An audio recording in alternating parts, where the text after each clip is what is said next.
Response video to Fred. Testing the camera. Lots of cameras to test. I gotta test the different ways to,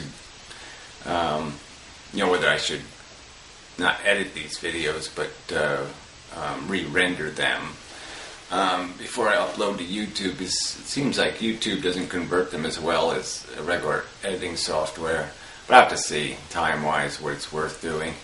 And also I have to do it for the website. I have to figure out what the best way to convert these into reasonably sized FLV files. So anyway, enough of that. That has nothing to do with the video. Free will stuff again. So yeah, I don't know. Part of Fred's video, he's sort of implying that we have, like I somehow confused him because I was somehow implying that the brain is something other than a bunch of software programs. And that's basically what I was arguing, is that they are software programs. And that they can, that there's some sort of main program, some sort of dominance. There's a hierarchy within the software in our brains, and we can be defiant about certain things. Like there's certain things I will not do, and it just isn't going to happen. It just isn't. I'm probably never going to eat a clam on purpose. I mean, why would I do that? Ew. Again, anyway, right? Yeah, I've had it before. I just, why does that happen? Obviously, that becomes a part of our will. There's certain things we will not do. There's some people who wear a dress in public, a guy, and, pull up his dress and show his panties and, sing Mary Poppins songs. And there's other guys that say, no, beat me to death with a fucking frying pan before I'm going to do that. And that's will. That's how we become oriented and structured in how we will perform. And that's the argument I was making about this idea that even if I had a desire, even if I really wanted to do something, if I have a doctrine in my head that says, no fucking way do you do that, then I'm not going to do it, because I have some other authority saying, no, you just don't go there. You could give examples like where, through evolution or some other mechanism, over time, there's something could want something. It could be attractive, it could be smell good, or be good fruit. But it's on a big cactus tree, and every time you go up it, you end up getting spines on you, and you get fucked up. And eventually, you don't bother. You suppress your desire. You say, oh, well, even though it smells good and I really want it, I know that overall it's not going to be to my benefit, so fuck it. So that's that little bit of programming. There's a program running. And so the game is just trying to understand how our software is arranged and how it applies this logic thing, because there's a logic to it. Logic wins somehow. Somehow there's a balancing in the brain. Some piece, one of these software programs is deciding categories, where to throw things. So I guess I would, as just a, talking out of my ass, off the top of my head explanation, I would say maybe that's what maturation is that it's defining that main program. There's probably a good name from a movie or something, from like The Matrix or that other. Well, anyway, so there's this main program that is defined through your maturation, that gets these components of logic and truth and fact and the way things are kind of drilled into it. That becomes completely aware of those things. And so the organism has this little main program, but it still has all the other stuff. It still has my foot hurts, I'm horny, I'm hungry, I want. That guy has stuff I don't have. I'm envious, I'm guilty. We still have all these emotional crap, but there's this governor, kind of this main program running that sort of it's overseeing that in a way. And depending on how knowledgeable it is, it will organize all these other sensations and put them to categories and all that kind of crap.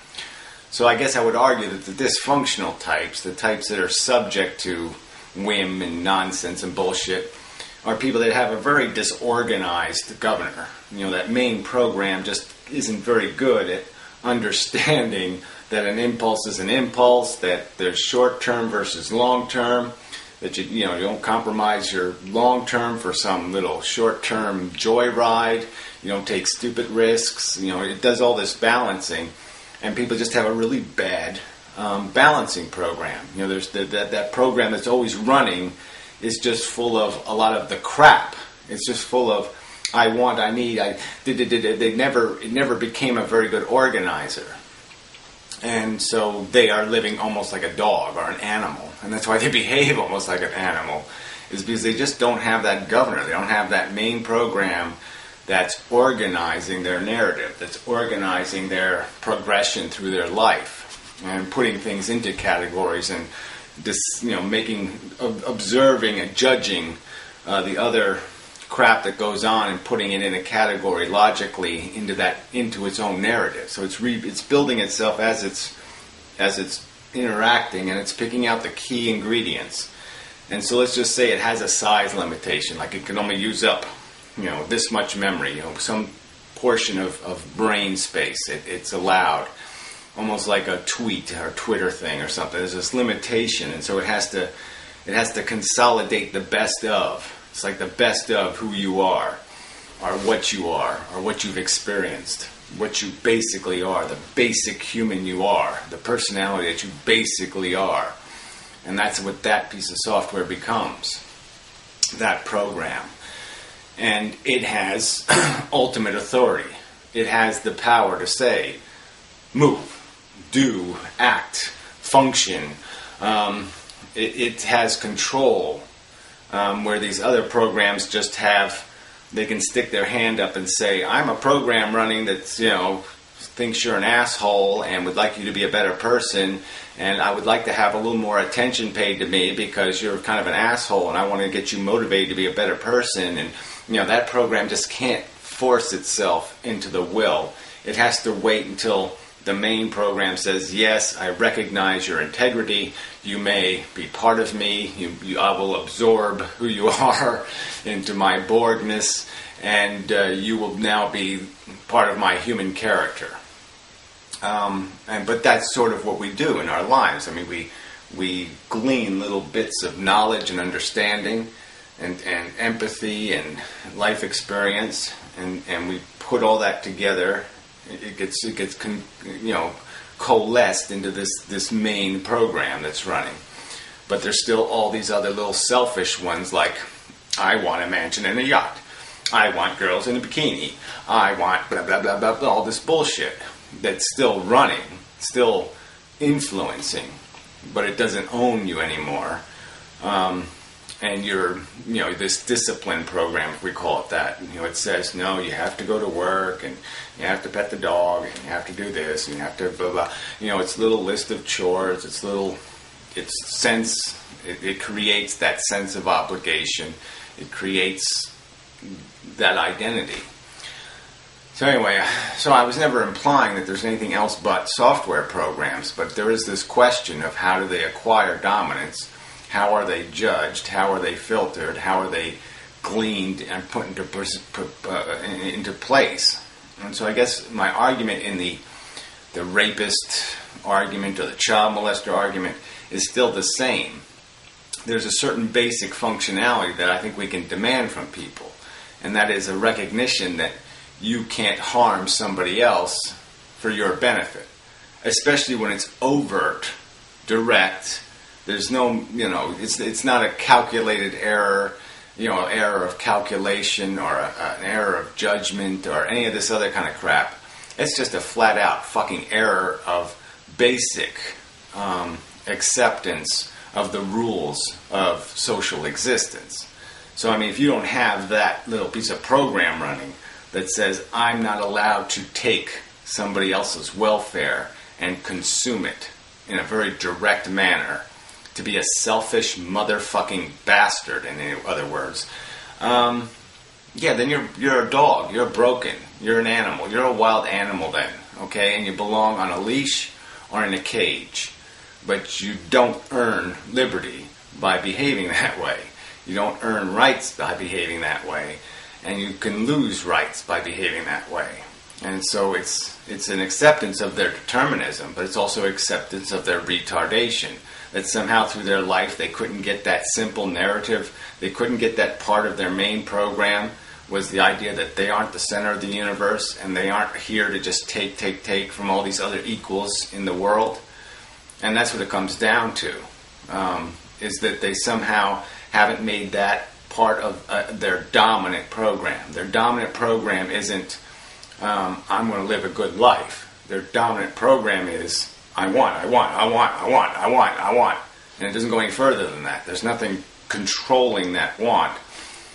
So they really haven't evolved into what you could call a human. Because I think part of being human, part of being intelligent, is the fact that we do have this filtering agent, this filtering program that's organizing the brain space, that's giving things their value, that's doing the weighing, okay? And it takes time for us to create that weighing program. I mean, it takes maybe 18 years, maybe it takes 30, maybe it takes 50 before you really grow up and you have a really good weighing program that can really take in what goes on and find the right place to put it in, and take in what's happening to themselves and put it in some kind of proper place. So anyway, yeah, so enough of the video. So yeah, appreciate the response. Sorry I'm a little braggy about the I mean, it's good that you do this, that you break the confining limitations, and do your dance thing and your off the cliff thing and all the other backward walk, whatever it is. I mean, I don't want to ridicule it because I think those are great expressions of potential, and they might as well be released, because you don't know what they're worth until you do, until you put them out and until they're there and you can look at them. You don't even know if there might be something of real value in there. So I don't want to be suppressing that at all by demanding that all conversation can't be in metaphor and that we have to get to something serious. I'm just going to gripe now and then because I'm really dying for, getting this written in black and white somewhere, getting this, turning the lens and focusing this defining instead of playing this disambiguated ambiguity bullshitty games that some other people want to play where the truth is somehow all a mystery. No, I think it's really understandable. I think how our brain works is understandable. I think everything is understandable enough for us to put it into a logic program, a sequence of logical statements defining what it is to be alive. Yeah. So, good enough. Till next time, and such.